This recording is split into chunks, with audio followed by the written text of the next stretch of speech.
On Monday, the students were given some design parameters and then worked in groups using an Excel spreadsheet to design their rocket. They were able to choose from different composite materials for the body of the rocket and the fins, and then how the shape, size, things like that. We did a bunch of math the first day so we could figure out, like the price compared to, the highest price to lowest price, so we can get the maximum number of points while being efficient.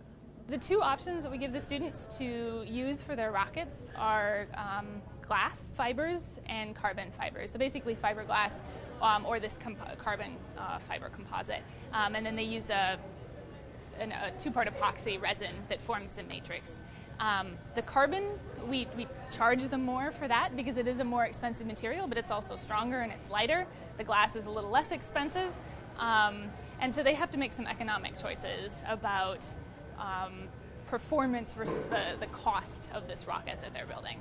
We have a big research group that does a lot with polymer matrix composites, and so that group helped set them up.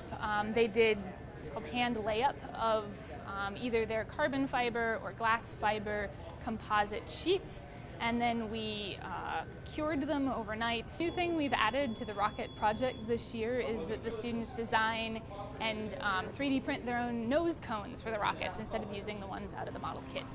I thought it was pretty cool because I thought it was going to be solid, but actually it was layered.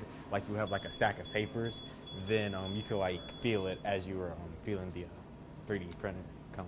They've made all the pieces for the rockets. We take some of the mounts for the motors and a few other pieces out of a kit, and they are in the middle of assembling their rockets. So we will let the glue dry overnight, and then tomorrow they will decorate and launch them on Friday. Russ Hardy, who is the president of the Birmingham Rocket Boys, come and set up with his launch equipment for us and help the students load the motors into the rockets. And then it uses an electric starter to launch them up into the air, and then we measure how high they go, and there's a prize for the rocket team that gets the best performing rocket, the highest rocket, the cheapest rocket, nicest looking rocket, and so forth.